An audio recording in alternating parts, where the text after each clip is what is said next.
Welcome, everyone. Thank you so much for joining me today. I'm Debra Eckerling, creator of the Deb Method for Goal Setting Simplified. I'm also the author of Your Goal Guide and 52 Secrets for Goal Setting and Goal Getting, How to Stay Focused, Grow Your Network, and Get More Done in Less Time. And for my new book, which is out January 28th, I interviewed amazing leaders in the areas of entertainment, creativity, business, tech, food, all of the above. And throughout January and February, I'm bringing these amazing humans onto GoalChat Live. If you're watching us live, great. If you're watching the replay, awesome. If you're listening to us as the GoalChat podcast, we are glad you're here and choosing yourself and your goals. I live in LA. For those of you who don't know, we're recording this the beginning of January. We've got the wildfires raging and life is uncertain. And yes, it is as horrible as it looks on the news, but we need to persevere. And so, as I said to my guests, as long as I'm not evacuated, I'm doing the show because the message of resilience, and today's topic is project mode. Everybody is going to be in project mode, whether you live in LA or around or anywhere in the world. I brought some of my favorite multi-hyphenates here today to chat. Angela Miller Barton from Wellcoaches, Dayna Steele from Like Everything, and Cynthia Kortman Westphal, who is like musical theater amazing person. But I will let them tell you how amazing they are personally. So Angela, let's start with you. Who are you? And why are you here? So I spoke for Wellcoaches this morning. One of our guests was sick today, and I'm like, Angela, do you want to come on? And she's like, I said, you've got lots of hyphens. And here we are. So thank you for jumping in. Thank you for having me. And lots of hyphens except for my name, which everyone wants to add. Everyone wants to add. Everyone wants to add one. Yes. Gosh, who am I? Like, why am I on the planet? I don't know yet. That's what I'm here for. Introduce yourself and why you think you are part of this conversation, other than doing me a solid. So I am, as Deb said, I'm from Wellcoaches, which is a school for health and well-being coaches. I run our program coordination for membership. So I'm all about learning. And so, of course, when it comes to project mode, learning is a big part of that. I'm also a personal trainer, a yoga teacher. I'm an author, and I'm a blogger. So, gosh, what I'm here for is that this is for the work that I do, this is project mode. Most people, their project at this point when they come to me is themselves. That is their project.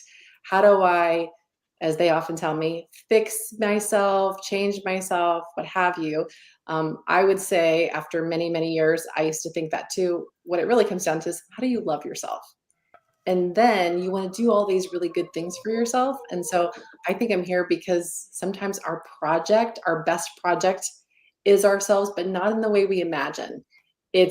I just recently came across, real quickly, The Wisdom of No Escape by Pema Chodron again. And I'm not going to get the quote exactly right, but basically she says, all of our crazy and all of our genius comes from the same place. So if we get rid of our crazy, we also lose all of our genius. And so it really allows us to see ourselves in a whole new way. All of my so-called weaknesses might actually just be something I haven't fully learned to navigate yet. So I think that's why I'm here. I think that's awesome. And the fact that you are yourself a project is a really important point. And the people who are in and around LA impacted by what's going on, your project right now is taking care of yourself. And when you're ready, you can use these tips for the other parts of your life. So absolutely.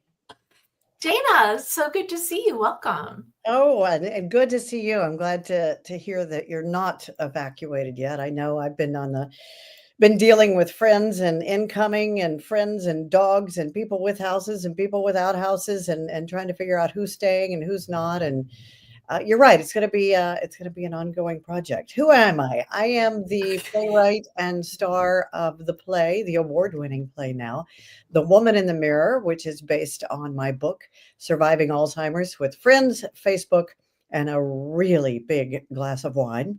I am a rock radio Hall of Famer. I used to could stay up past 8:30 at night. Used to be cool. Um, I have a podcast called #Surviving Alzheimer's. I also have a new podcast that hopefully is going to start here in a few weeks called Off Their Rockers. It's for older women who refuse to just sit on the couch and pretend like we're dead. I became an actor, not on just because somebody else dropped out at the last minute. I had to step in and play myself, and became a nominated actress at 65. So I decided there's just so many women out there that are 65, 55, 60, 65 that are going, you know what? There's a woman, I think her name is Kim Hale, Cynthia may know, dancer. And she just decided at 55, screw it, I'm moving to New York. I'm going to dance. And she just dances, and she's getting jobs. And they even brought her on to Chicago, I think the musical, for a night. And her joy in doing something that she's always wanted to do. I've wanted to be an actor since I was 3. And the one time I tried in my early 20s, I just assumed I couldn't act my way out of a box. And I went back to radio, and it worked for me. So I'm working on that podcast. It's called Off Their Rockers. I've written 17 books. I'm trying to write number 18 right now, but a little busy. Wife, I've got 3 sons. Cynthia, who's coming after me, you can appreciate this. Son 2.0 got his very first Broadway contract this morning. We are so excited. 28 years old. He's going to be the assistant stage manager on the new hit coming to Broadway, Dead Outlaw, which he worked on Broadway. So everybody's like, we can let out a breath now. He got the official offer this morning. And, I travel the world, and my number one thing is I am an Alzheimer's caregiver advocate. I lost my mother to Alzheimer's. Nothing has changed in the how long has it been now? It's been almost 12 years since she was diagnosed. Nothing has changed since she was diagnosed, since she suffered from it, since she died. Most authors would kill to have a book that is still relevant. Mine is, and I wish it wasn't. So that's what I do, is I try to help families who, we all are well-read and smart and successful and run businesses. And when you hear the words, your loved one has Alzheimer's, you think you're going to project manage it. Whoa, that's a project you cannot manage, but you just do the best you can. So those are all the things I do. And why am I on this planet? It's to live my life by the saying I've always told people is, the more you do to help someone else be successful, the more successful you will be. And that's me. And completely why when I said to our friend Vivica von Rosen, who needs to be part of the book, she said, you must include Dayna. And then Dayna sent me to Christine Toy Johnson, who sent me to Cynthia Westphal. So this is the beauty of my world, which is bringing people and ideas together to make the world a better place. And I love this project because that's what it is about. It's about elevating people and giving them whatever advice they need from these people who've lived it, who've got something to share. So I love everything that you're doing, but I especially love that I get to bring you and Cynthia, who you inadvertently met because you're meeting because of each other. And that is the other joy that I have, is bringing cool people who need to meet each other together. So Cynthia, great to see you. Good to see you too. I'm getting over COVID, so you're going to hear me coughing throughout this podcast. That's why God created the mute button. We're good. So please share, I should say Broadway's own Cynthia Westphal, but please tell everybody about you. First of all, I just want to, it's so fun to be on here with you other women. This is really amazing. And Dayna, I just have to say, it really, that book you wrote about, the podcast about being an older person on the planet.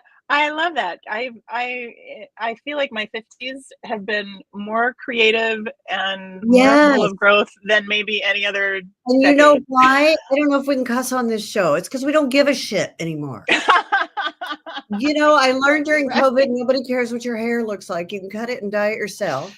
You Yeah. know, we Yeah. don't care anymore. I don't care if you don't like me. I don't Yeah. care if I can't stay up past 8:30 at night.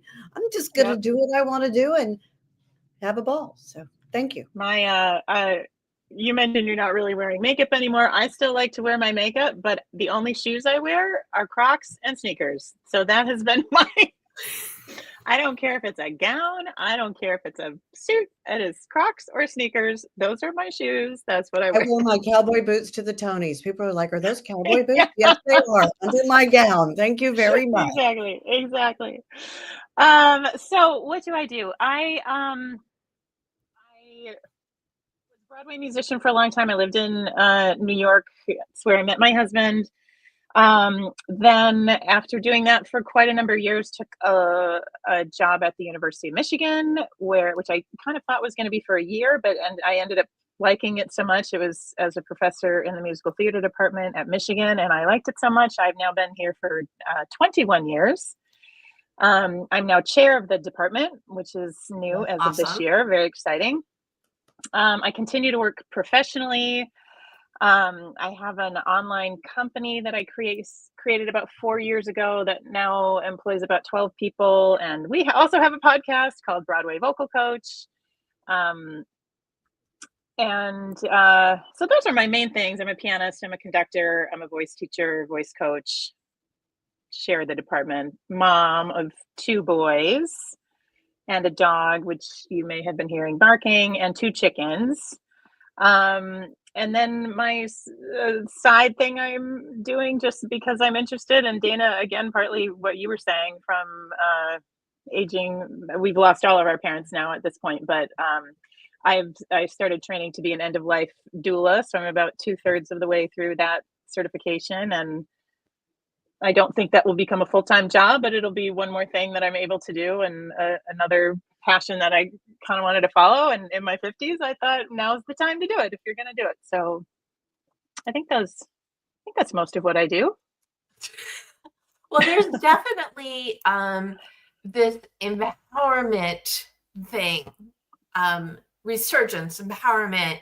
I just started writing for a magazine called Third Act, so of course I will be reaching out to both of you to interview at some point. But the whole point, I think, of anything in moving forward is to embrace who you are, because that's what empowers you to do more of it. And we're having this conversation on projects, but in the book, Angela's in well-being, Dayna's in the communications chapter, and Cynthia's in productivity. But it's all in. Ask me how much fun I had categorizing some of these, because most of your tips can go in any number of different places. But the idea is to take what you know and what has worked for you, so people who are struggling with the same thing can say, oh, okay, yeah, that's cool. I'm going to take that idea out for a spin and see if it works for me. And if not, there's another, I know it's 52 secrets, but there are actually 60 in the book because I just couldn't help myself. Anyway, but let's talk about projects, because I think if we needed to, we really could box everything into different categories. So what does project management mean to each of you? Angela? Well, officially, I'm not a project manager in the most literal sense, but for me, Okay, wait, actually, I will ask it a better way. How do you define a project? That way it's user-friendly for everybody. it's a great question. I guess I would say that a project is anything that's it's kind of big. It's something that you're excited about that maybe is a little daunting. Sometimes cleaning your closet can be your project. It can be daunting. And I approach all projects the same way, which is probably good or bad, but it works for me, which is I am a long distance runner. And so I'm an ultra runner, but I've done many, many marathons. And so I approach them all the same thing, which is, where do you want to end? You want to end at the finish line and then walk myself back. So what does the training have to look like, and all of the ways? And the same is true if you're wanting to start a podcast or start a second podcast or whatever. What's the ultimate goal in mind? And it's not just again, the finish line, it's also, how do I want to feel? How do I want to arrive there? And little by slowly working my way back to where I am today. And I find that that's the easiest way to do it, because otherwise we get overwhelmed. We want to chunk it down into, ultimately, when I wake up in the morning, whether I'm training for a marathon or trying to do some other big project, is all I really have to worry about, if I've done good planning, is today. I know if I check off the things that I said I was going to do today, that I can really kind of let the rest of it go. And I find that that's probably the most liberating part of it. And it makes doing big, daunting, exciting, audacious things much more fun, because you can't carry a marathon, or, as you know, sadly, we've been talking about rebuilding a home and a life. You can't carry it all today, all day, for the next year. You have to just carry the part that you can. You also said little by slowly, and normally people say little by little, but I love that. The I borrowed that from slowly. someone else, and I can't remember who, so I can't take credit. Well, you can borrow credit, but it's not just the pieces, but going at a pace, because we all have these big goals and they're going to take a while. Yeah. And doing little bits, but also slowing down so you're doing it right, is very, very super helpful. So Yeah. It's that whole idea that in order to go fast, you have to go slow. And it is the most irritatingly true thing that I think there might be, is that you really do, in order to go fast, you do have to go slow many, many times, especially for something that you really, that's valuable to you. That I have to be able to take the time to learn the things I need to learn, build the skills that I need to build, the strength, whatever it might be. And that's also what makes the end, arriving there, if we ever arrive, so gratifying. It's really elating then. for sure. I see a lot of nodding going on, Dayna. I compartmentalize. I learned this, and I talk with my hands a lot. I got to stop that when you're on a chat, because it looks like little flippers coming up there. I started the first NASA store online. My husband flew for NASA, and I got tired of going to the gift shop to buy that nasty ass ice cream that no astronaut has ever eaten, for people who wanted it. And it became it was the only store online for years. It became extremely successful, extremely popular. And it would just get to where, I mean, I was so stressed. I'd come in the office at 9 a.m. in the back of the store, and by 10 a.m. I was ready to tear my hair out, because there was a new product coming in, and we got to hurry up and get this on the website. And there's we need to get press on this, and we need to change this on the website, and we need to update. I finally just went, this is not brain surgery. If I don't get the new product on today, first of all, we have no competitor. And no one's going to bleed to death. So I did something as simple as, I bought a divider. And when, somebody would come in and go, this product just came in, I would put it on Wednesday, put it in the Wednesday box. Wednesday is new product day. That's when I sit down. I'm trying to remember how I had my week divided, but I kind of do that now. On Mondays, I really focus on the play. Now, if there are other things that need to be done, I prioritize everything the day before, the afternoon before I shut down for the night. I make sure that I love written lists. So I have a journal. So I have things written down. What needs to be posted tomorrow? What are the priorities for each of my projects? Especially when I write them down, I can look and go, you know what? The artwork for the play in Arizona in June can wait till the end of the week. That can, move that. But on Mondays, I work on the play. On Tuesdays, I work on the podcast. On Wednesdays, I work on my speeches or reaching out to speakers bureaus. I have it divided that way. So that day is my focus on whatever, because I do have several projects going on. So each project has its own day. And if I run out of days, then I'm doing too many projects. But I also know that there are certain things that are priorities that I can't put off till later. I'm working on a film script it's either a series or it's a film. We're not sure yet. And I usually work on that on Thursdays, but there's something very important I have to do as far as copyrights. So I need to look at that tomorrow, and I've jotted myself a note. And as things come in, I put them into there. I have my notes on my phone are divided into the projects. My files in my laptop are divided into the project. My folders in my email are divided into the different projects. And so when an email comes in, I say, thank you, I'll get back to you end of week, and I move it to its file. And I don't, if it's not that important, if it's not a priority, I just don't even look at it again till it's day. Otherwise, you'll just be running around chasing your tail constantly. And this way you can focus more on just what it is. Like Angela said, what do I need to do today? And then for me, it helps to put everything away in these other folders and files and just forget about them until I look at them that day. Yeah, I extrapolated from your answer. Thank you. An endeavor that can be broken down into pieces. That's what I meant. Yeah, I figured as much, but in all the color, the illustration of it, it's important because I was saying that this morning on the thing I did with Angela. I do a thing called Zoom Free Fridays. It's not always Friday, but one day a week I need to be off camera so I actually get stuff done. And knowing the way you work and where to put the different projects is going to be so super helpful in getting things done. It's like my Calendly schedule. When I tell people to book, either book a podcast with me, or if it's press or interview, whatever, if it's NBC, I'm going to let them call whenever they want.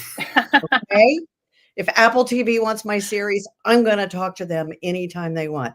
But for most things, I do it afternoon, and being on California time, that's a little challenging because it's getting towards the end of the day, in New York. But I have to have my mornings to get organized. I have to read.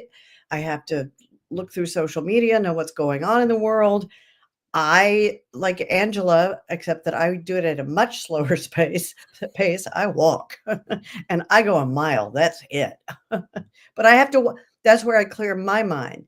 And I when I was trying to juggle all these things and move them around, that's another thing I realized, that I can tell people we can't talk till after 12. Because I need to do all these other things to take care of my priorities, take care of me, take care of my family, whatever. And then I am ready to take care of whatever it is you need.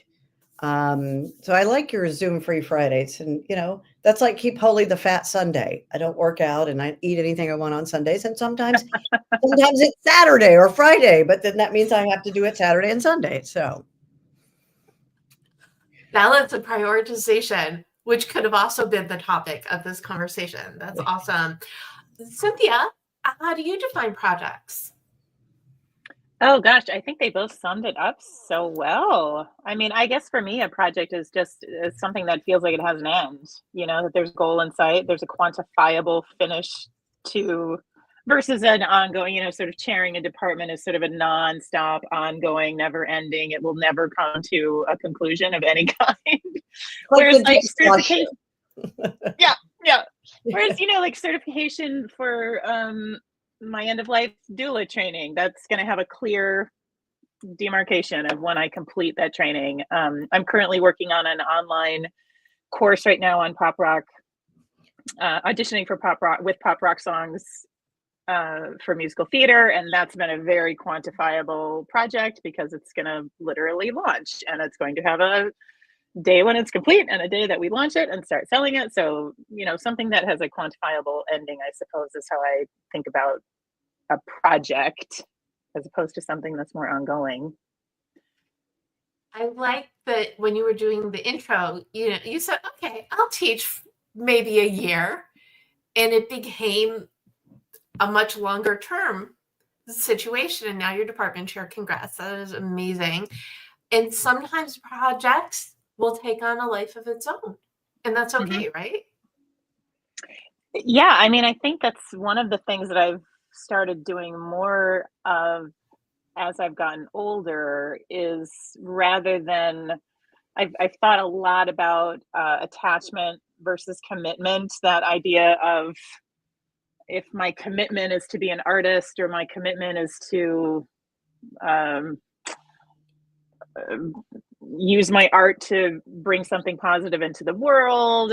An attachment is, it has to be through this medium or in this job, so as soon as I kind of let go of the attachment that it had to be Broadway or it had to be whatever it was, once I kind of let go of that, I've had so much more interesting work in the past 20 years, having let go of this idea that it has to be something specific. And instead, the way that I create or the way that I bring art into the world or the way that I choose to use my time has just gotten far more interesting once I stayed committed to living a creative life versus being attached to a very specific way of doing it. That's like when I left radio. I was like, I can't leave radio. I've done radio since I was 17 years old. What else am I going to do? I'm associated with radio. I'm, and deep down, you're also scared. I mean, Cynthia, Broadway, Dayna, KLOL, radio. And if I try to do anything else, people are going to think I'm a failure. And, I failed at whatever. Oh my God, you're right. It opened up so much. So much. I've always said it was like I got kicked out of the nest. And basically was let go for being pregnant. That would be a whole other podcast we could do later. That boy, I did on that one with you. That doesn't, you're not cool. Whole other subject there, but I equate it now as the bird being kicked out of the nest, and I soared. Some people just sit there and crumble because they're scared. And I just said, well, to hell with it. I'm going to go try everything, and I did. And everybody they say you're so successful. You don't see the failures. You don't see all the things Steve Jobs didn't make, or that he tried to make that didn't work. But we do attach ourselves sometimes to a job, a profession, a place, a person. I can't leave him. He makes me whole. No, he doesn't. No, I did find it interesting though. I think I'm actually a little bit the opposite of Angela in what was your phrase? It was steady and slow. Little by slowly. Little by slowly. I think I'm like lots by sprinting or something. And I wonder if I think I read once, because I was a sprinter back in the day, and then I didn't run for about 12 years. And when my mom died, I decided I was going to run a marathon. And I even did that way too fast from start to finish. I had not run in 12 years. And I joined one of those team and training kind of situations, where you raise money while you do it. And in 4 months, I ran a marathon, I could barely run the first mile on the day one. So even that, I did way too fast. I think I probably did some long-term damage to my body. But I did do it.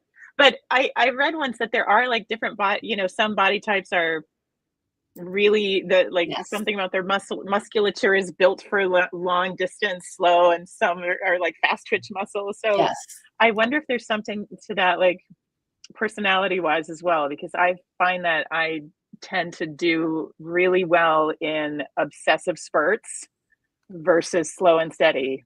And I wish I was slow and steady a lot of the time. And as I'm gotten in my 50s, I'm like, I'm going to stop pretending that I am. I'm not. I'm a little bit impulsive, a little bit obsessive, and go all in when I go. And I have to really actively try to pace myself if that's something I'm trying to do. I was just looking at this. Little by slowly, Angela. Lots by sprinting, Cynthia. What would be Dayna? It's like all of it at the same time.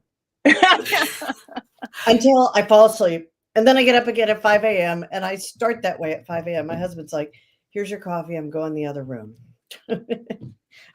I love that you asked the question I was just going to ask you, which was, Dayna, what's yours? Oh yeah. Let's do it. Okay. I'm going to do all of it. I'm going to do all of this. I'm going to write a script, and I'm going to be in a play, and I'm going to star in it, and I'm going to do the marketing, and I have a movie, and I have an idea for a series, and I'll be on the radio. Sometimes something does have to give. Something does, but it's like my husband just lets me go until he goes, okay, it's time to just take a break. Yeah.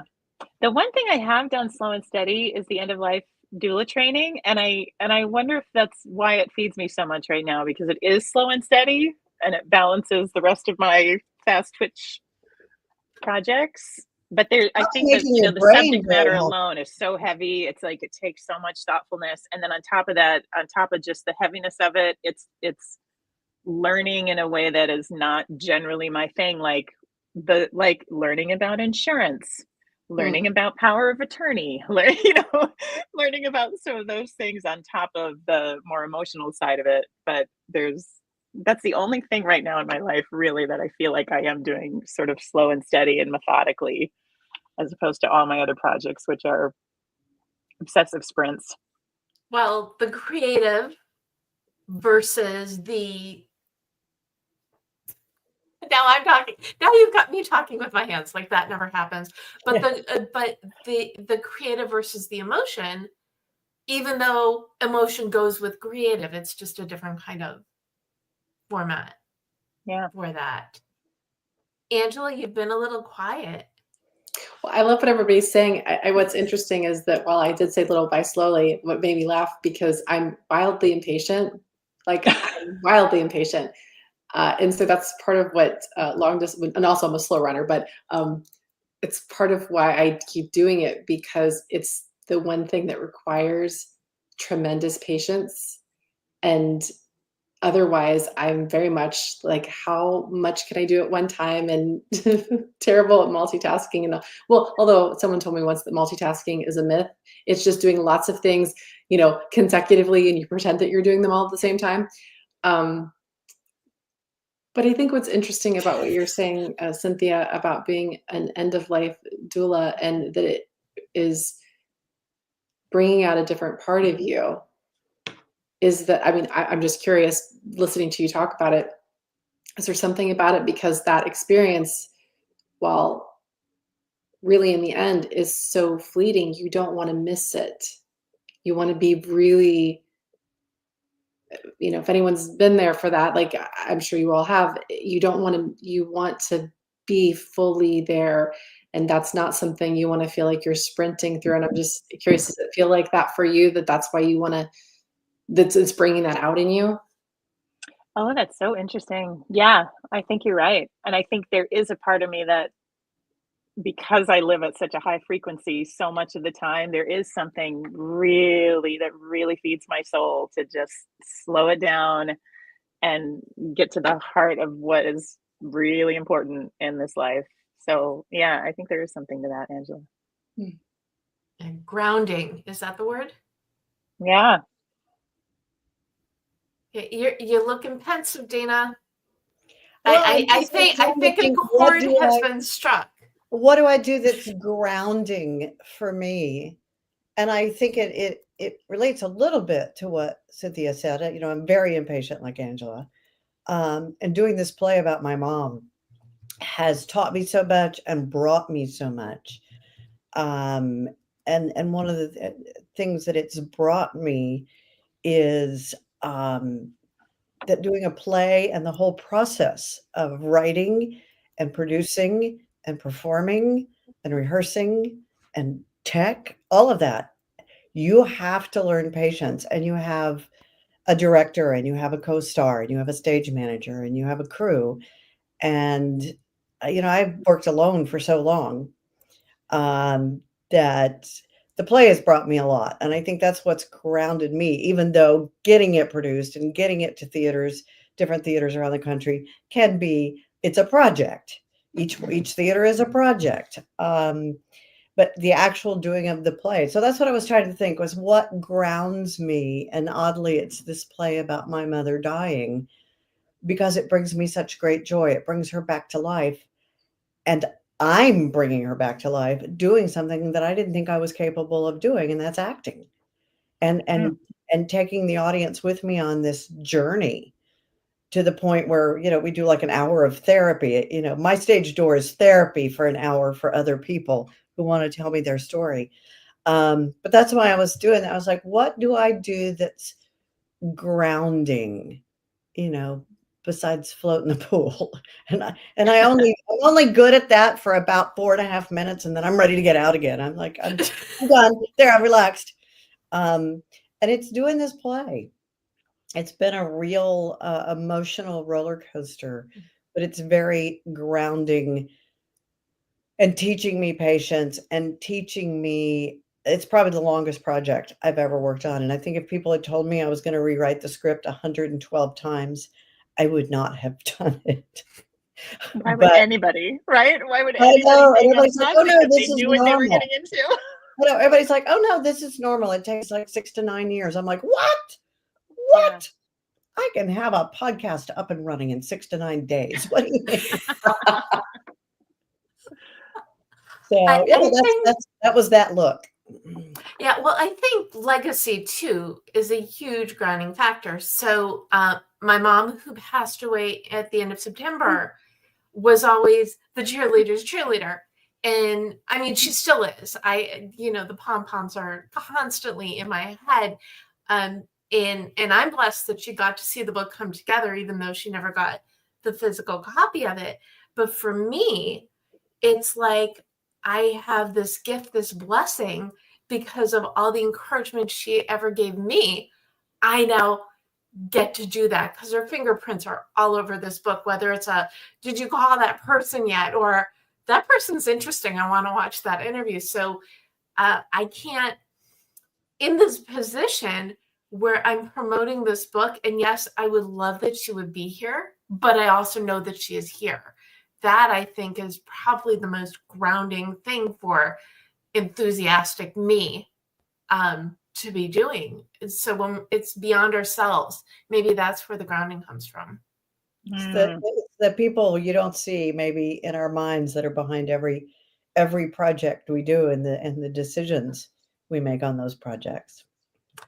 Our friend Vivica, I think it was one of the first things she said to me after my mom passed was she probably thinks she could help you better from where she is now. Aw, And I that's really just, sweet. it's, part of it is like, Mom, really? We have this great book coming out. But hearing that is really like, that makes sense. Yeah. Okay, Angela, anything about death or legacy you want to bring into this incredibly perky conversation? This way now, Angela. Well, what I would say is this: listening to you talk, I didn't think this was where we were going to go, but the last couple of years, kind of like you, Debra, lost people that were close to me, and I turned 50, and you have this realization that, oh, I'm not going to live forever. I'm next. Shocking. And even if I give myself a really, really good card, this life is half over, more than half over. And I think that in some ways that's grounding, sobering, but in a way that is really productive, that we don't have time to waste. And it gives us a level of urgency, even though apparently that's a problem we all have. We're moving too fast, is that things really matter. And it's pushed me to do things that I was afraid to do because I'm like, I don't want to run out of time. And so when you talk about legacy and grounding, I think that anchors me to my life in a way that I wasn't before. And I have regrets about that because did it really require me losing people to get there? But apparently it did. But I don't want to waste it now. And so like when just fun things happen, like you said, hey, I have a space tonight. Do you want to join me? 35-year-old Angela had been like perseverating and I don't know. And now I'm like, yeah, let's do it. Why not? Yeah. Why not? So and clearly you were supposed to be in this space with these women because that's just how my shows tend to come together. That's how it works. Yes. Which is a blessing for me because I get to do that. And I was raised, with the whole follow your passion, et cetera, et cetera. And apparently not everybody's raised that way because I've had conversations with people where they're like, they've always been hesitant and come into their own. And I knew that I was blessed, but hearing other people say that they didn't know, because I always felt, you're talking before about, How specific are you on your dreams? I just wanted to make an impact with whatever I was doing. That was always the goal for me. Would I have known as a teen when I first said that it would be through this? Probably not. But, such a gift that you get to live your life and meet interesting people and showcase such interesting people, because we're here to elevate each other. So whether it's in times of joy and especially in times of the opposite of joy, the more you're there for other people, the more you uplift, then everybody gets to go on the journey. And isn't that better? What is like one thing that you think keeps you sane as you're going through your path with all these wonderful things that you want to do? For me, it's humor. Humor. I mean, I wrote a comedy about Alzheimer's. That's true. It scares people. They're like, what do you mean I'm coming to see a comedy about Alzheimer's? I'm going to laugh. Well, you are. If you don't laugh, you'll cry. Mine has always been humor. It gets me through it. So when something does go wrong or bad, I've found that if I can just find the humor in it, I can keep going. There's got to be humor in it. My best friend passed away a week after the election. She and her wife are the reason we moved to Palm Springs, was to grow old with them. And her last words to me were, and I don't want to make this political, but her last words to me were, I can't live through another Trump administration. And then she died. So I was like, damn, girl. Not kidding. So again, I'm very sad she's gone. But every once in a while, we make a comment like that and we laugh, because you have to. That's me. That's how I cope, is humor. I had a friend post the morning after the election that he wrote, I never thought I'd say this. I'm glad my parents aren't alive. And there were so many people who commented on that. And I thought that too. And then with the fires, I miss my mom every day, but I'm really glad she doesn't have to deal with this either. Yeah. And I always thought my mom didn't have to go through COVID. So, I mean, any project you do is going to, all people see is the successful end, the goal, the book you put out, the musical you worked on, the people that you've helped, Angela. But what they don't see are the windy happens. The number of times I've written the script, taken it to New York, and people have said, in fact, I did a reading in New York 8 weeks ago. And that's when I made a decision. I'm doing it my way. I'm going to do it my way. Even if I have to start all over, I'm going to do it my way. But they were like, Dayna needs to quit talking. The Dayna character needs to quit talking to the audience. You got to take all the Facebook posts out. That's what the whole damn book's about. And it's too repetitive. It's Alzheimer's. It's repetitive. That's the humor. So you're gonna run across people that don't want you to succeed. You're gonna hit barriers, but you find a way around it, or you find a way to use it, or to go over it, or whatever. I think that's the biggest thing for me in any project, is knowing when to quit if it's not going to work, and it's okay to say this didn't work.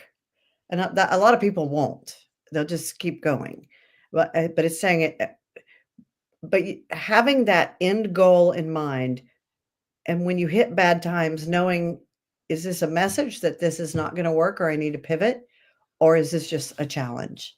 But you just keep going. But all of it contributes to whatever your project ends up being, if you pay attention and use all of it, if that makes sense.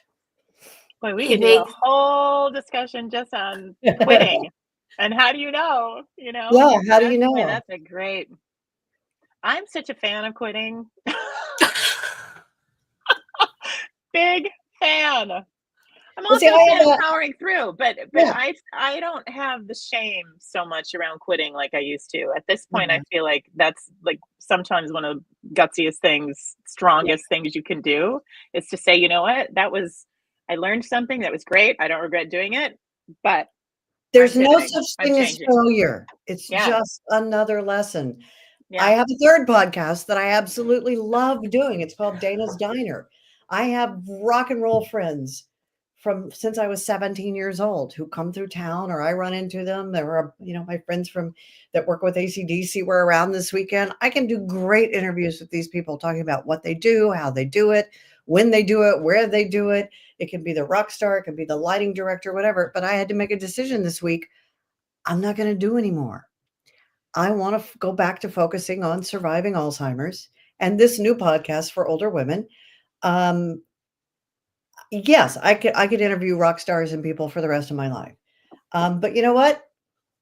Something's got to give. And my priorities, what are my priorities? The play, Yeah. And the Off Their Rockers. I will forever be a Rock Radio Hall of Famer, and I appreciate that, and I'm very proud of it. But I'll talk to rock stars over a beer at the bar. I don't need to turn it into a whole podcast anymore with great stories. And that was kind of sad to make that decision this week, but something's got to give. So I have time to do these other things. So, quitting is okay. I'm a big fan of quitting. And often when you quit, you've now opened up something else for something bigger. So Don't be afraid to quit. People go, Yeah. oh, remember, like the people used to say to me, remember that time you went to LA and failed? It was like, no, I went to LA and realized auditioning for a living is not any fun. Yeah. And I could go back to a 6-figure job playing Van Halen. Thank you. So I quit, but I knew it was time, and it was hard because I worried what people would think, but I knew, you know what? My heart's not in this. I'm not enjoying it. Yeah. I think that's where you have to just be so honest with yourself. Yeah. Are you quitting because you're afraid? Are you quitting because you're worried what people are going to say? You're quitting because you just don't know where to go next and it seems daunting? Or are you quitting because you know what?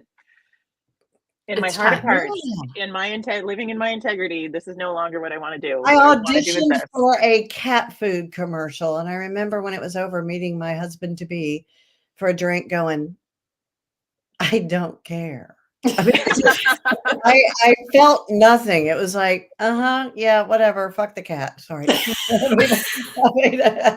I was like, maybe I don't need to be doing this for a living right now. But it's totally different doing the play because I do care. And, I'm very passionate about the words that are coming out of my mouth.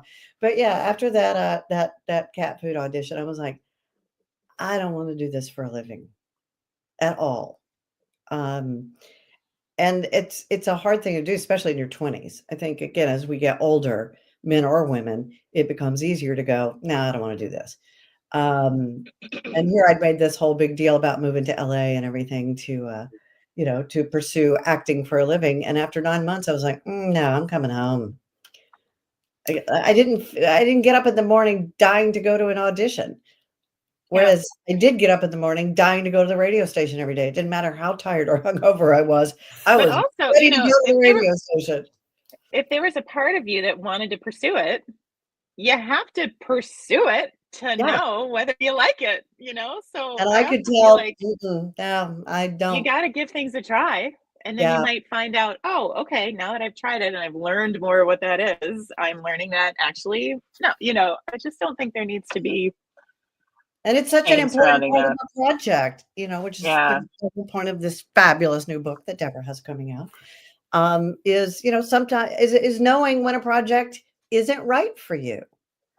And I like what you said, Cynthia. And when you quit, it frees up time to do something else or do it in a different way. So. Yeah. And I will tell you that I had a project that I was working on that I thought I was going to the next phase with these authors I was working with, and it didn't happen. And if that project had happened, this book would not have happened. And it was one of those in a hindsight things, thinking, the universe must have really wanted this book to happen because they didn't want the other thing to go through. So you also have to look at the signs. When you know who you are, what you love, what you do, it's much easier to see the signs of the opportunities that are going to help propel you forward. Cynthia, I'd love to know what keeps you. I changed the question. What keeps you sane and centered? Because I figured that was probably a better, more easy way of asking the question. Centered. Oh goodness. Oh. Do you want me to make it's Angela making, it's Oh, making yeah, a presumption that I Angela am do sane it. and centered. You're making a big presumption there. You're welcome. No, what I would say is, for me, it's actually really simple stuff. It's literally food, exercise, and sleep. And I would add in my version of prayer, meditation / prayer.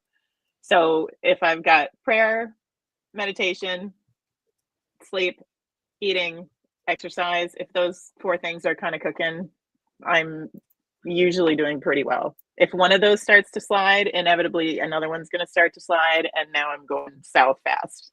That's kind of like the morning routine I was talking about, that Yeah. you interrupt that routine, then nothing works right. Oof, exactly.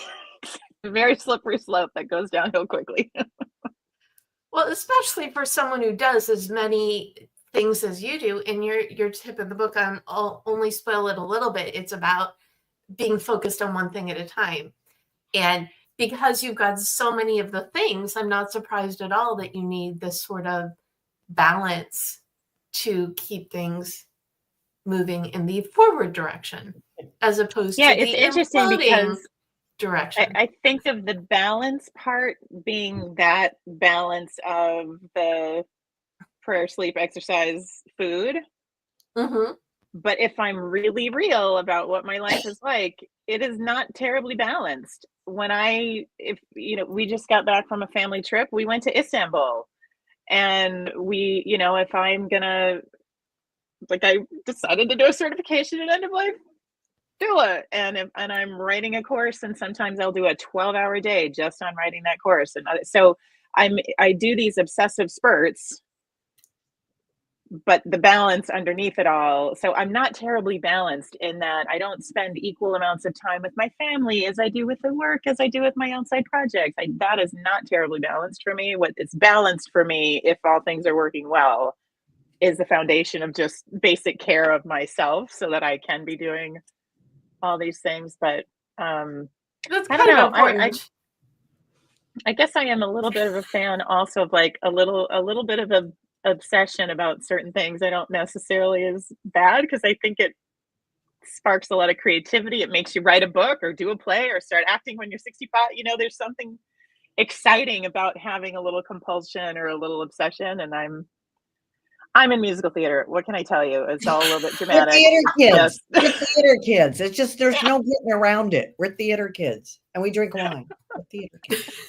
That's what we do. That's our job description. Theater kids drink wine. Angela, what keeps you sane and centered? Well, first, I would just like to say to Cynthia's point, I think we imagine balance to be something that it's not.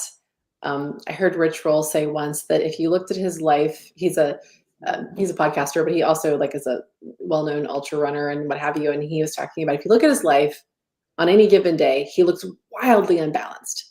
But if you zoom way out and you look at his life in 3-month increments, I'm very balanced. He's like, I might spend 2 weeks with my family, 2 weeks on this one project. And so I think if you feel balanced, if you don't feel like you're out of control, then Cynthia, you're not. It's working beautifully for you. And I think so often these ideas of balance, like you said, looking at the pie chart of your life. I mean, my pie chart of my life is a very poorly designed tire that is a disaster. It couldn't drive anywhere. But do I feel good? Yeah, when that's working well for me, I feel great. So, just want to throw that out there for your adult consideration, that if it works for you, then it's perfectly balanced. I just learned a new phrase the other day.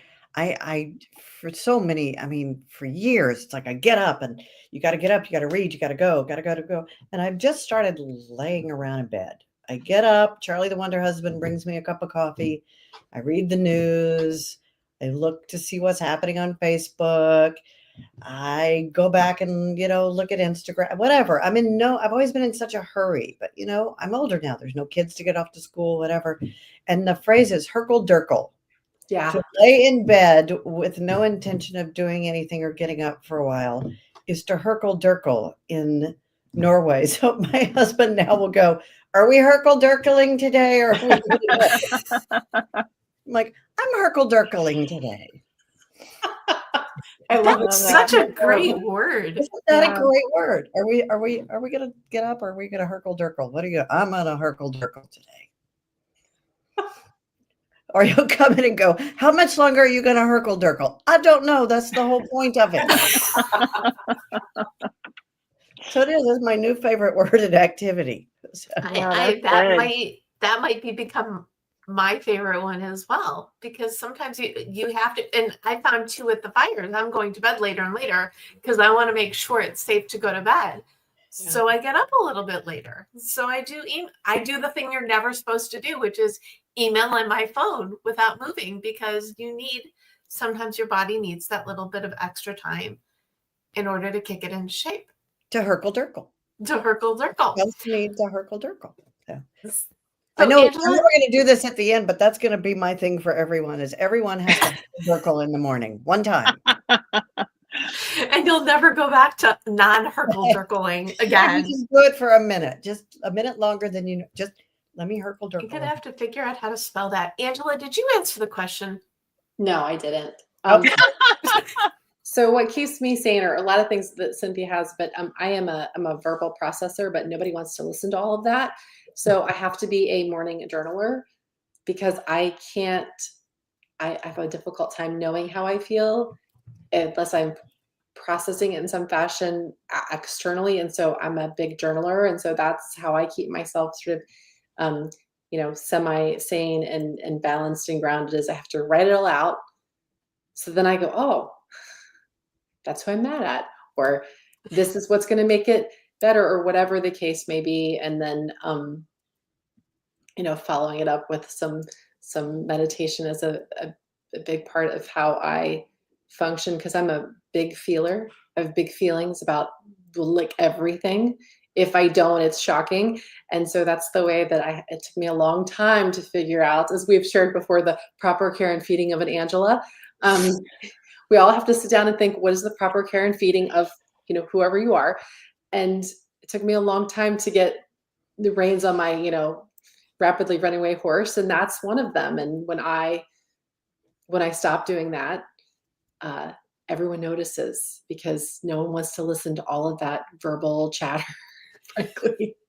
And see, I immediately go, oh, if I could have those journals, I could turn those into a script. It'd be like Bridget Jones turns 50. That's just it. I got to stop thinking of more projects. Or start thinking of more And projects. then I can start a script. You get something, you have free time. Amazing. And I love that, the idea of when you're enthusiastic about what you're doing, you do have all the time in the world. And sometimes you have to jug something to the side in order to bring something new into your life. And that's okay too. But when you know who you are and what you've got to offer the world, that's like the best gift, is to know, because then you can continue to be your best you, birth these things, and oh, by the way, make the world a better place, whether it's You're not going to informing. know if you don't try. Right. And there's no such thing as failure. Yes. And I'm still stuck on it. I love that you use humor for something that's really, really serious. I mean, that's, in a way, that's like almost your brand. I mean, you're a powerhouse who, by the way, uses humor to talk about Alzheimer's. I mean, you've got the corner on that market. Not particularly a market I had planned on cornering, but but that's the other part of it. I know it helps people. And I know, one of my favorite stories is a woman walked in on her grandmother watching hardcore porn. And she just didn't know what to do. And her grandmother finally turned around and went, they have never done this on The Young and the Restless before. And so, you just have to laugh and go, yep, this this stuff happens. It really does. So, but if I can make caregivers and families who are going through it or have gone through it, actually, because laughter is I would think, Angela being in wellness, laughter Healing. is healing, and it releases so much stress, and stress is just one of the worst things for the human body. So if I can make people laugh and release a little bit of that, that's my project. There you go. It's a gift. And speaking of gifts, what goal would you like to gift? And because we already know what Dayna's is, let's start with you. What is something people can do like immediately to make their lives a little bit better? Which one of us? Did you want me to do another Oh, one? yeah. No, I'm a big organization freak. You could call it OCD if you wanted to, but I attribute a lot of my success to the fact that I am so darn organized. Clean out a drawer, just one drawer. That's all you got to do. Pick the drawer. It could be the junk drawer in the kitchen. It could be a drawer in your desk. It could be a drawer in your kid's room, but just be prepared. Clean out a drawer. Cleaning out a drawer is so cathartic in so many ways. And it also makes you realize, well, wait, if I can do one drawer, I can do the next drawer. Well, wait, I did the whole desk. Maybe I can do the pantry. Maybe I can do the closet. Just a drawer. It's very clearing for the mind. You'll find stuff you had no idea where that was. And you'll also realize I can throw 99% of this away and no one will miss it. So clean out a drawer. That's a great way, even if it has nothing to do with your project, it has a great way of rewiring your brain. I love that. Wow. Angela, what goal are you gifting for us today? Write it down. Whatever it is running around in your head, write it down, get it out of your head so you can have some peace. I don't want to forget, or just something, write it down and get it out of your body and externally somewhere else. I think it's a solution to many things. And I do believe cleaning out a drawer is fantastic as well, by the way. Yes. And Angela, you're right. I have the Notepad app. It's probably the most used app on my phone. When my husband says, have you called so-and-so? Or when I think, oh, I need to change that line in the script. It doesn't matter. I'll have, 60 notes when I get up the next morning, and then I put them in their little folders and stuff, but write it down. So it's just not, I love that. Yes. I love my journal. I carry my little journal everywhere. When I finish a task, I scratch it out. Somebody told me I needed therapy once for that. And I'm like, because it's like this whole page of scratched out. I'm like, no, that is my therapy. It feels very good. It's gratifying to scratch things off, isn't it? Yes. I like to check it off because that way I've got proof of the thing that I did. No, just scratch it out. It's gone. Maybe I need to photocopy it so I can scratch it out and have the joy of checking it off. Definitely, probably not the most eco-friendly idea, but I see where you're going with that. The success feeling that you got something done and you can move on to the next thing. And I am a huge fan of journaling. It's all over your goal guide, because when you get things out of your head, you can do things with them. But when they're stuck, as Angela said, running around in there, you can't catch them. And they're squirrely. Cynthia, what goal would you like to gift? Oh gosh. Well, I was going to say something like, brain dump before you go to bed, but we've just talked about that. So I'm going to go with, based on the conversation tonight, I'm going to go with quit something. I love it. That's Quit good. some, and that could be anything from what we were talking about right at the beginning. I don't wear heels anymore. I don't even wear loafers anymore. I wear sneakers and Crocs. I have quit wearing any shoes that make me uncomfortable, and I am not kidding. I had a friend complaining so much yesterday about, her kids not, picking up their clothes or whatever. I'm like, stop doing their laundry. Yeah, that's a great thing to quit doing their laundry. 10 Quit o'clock. cooking on Tuesday 10 nights years so old, that they you can do have their a own night when you're laundry. doing nothing. Yeah, quit cleaning your house. If you've got the funds and availability to hire out a housekeeper, quit cleaning your house. Quitting could mean many things. It could Yes. even mean like quit scrolling your phone at nighttime. Quit Go something. to bed. Like anything you quit will open up something else that hopefully will free up your life in some way. I love that. Find something productive to quit. That's amazing. That's perfect. Wow. Well, really jam-packed conversation that ran the emotional gamut. So thank you all so much for that. Where can people learn more about you, Angela? Oh gosh. Well, you can find me at wellcoachesschool.com. You can also find me at lowiandg.com, LOWIANDG. I'm the G in lowiandg.com. Awesome. I love that. And Dayna, where can people learn more about you?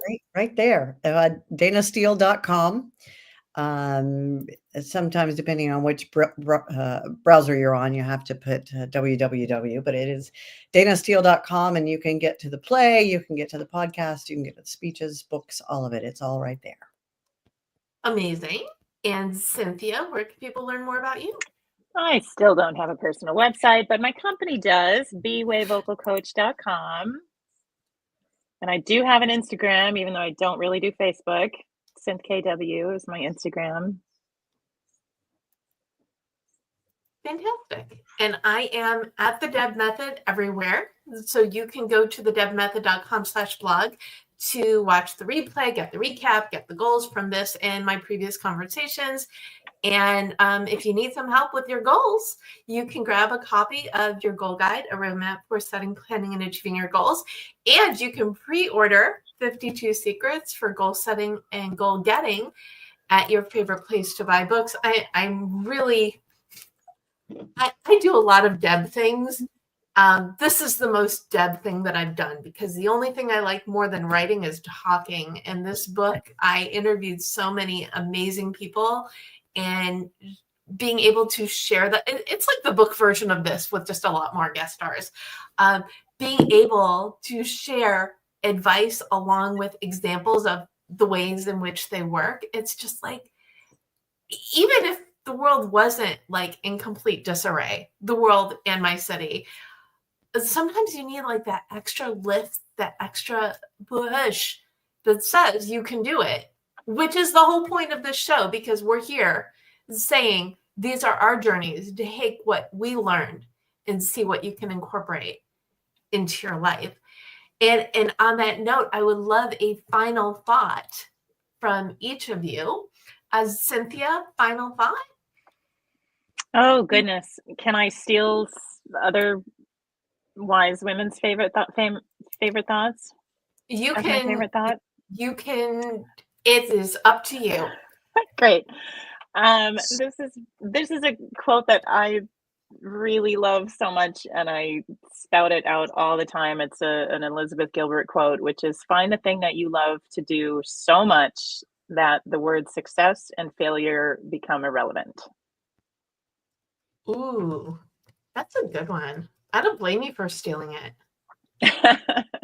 It's so good for theater, because when you're dealing with rejection all the time, it's like, look, if you love to sing, if you love to create art, then it doesn't matter whether it's a failure or success, whatever that means, do it because you love to do it. Full stop. Yeah. And when you love what you do, it shows. The same way when you don't love what you do, it really, really shows. So that's fabulous. Angela, what final thought do you want to leave people with today? Gosh, that was such a good one. And I'm like, when you said it, I felt myself like freeze inside, like, oh my gosh, pearls of wisdom. I don't have any. Well, we all know that's not true. That's so true. You know what? I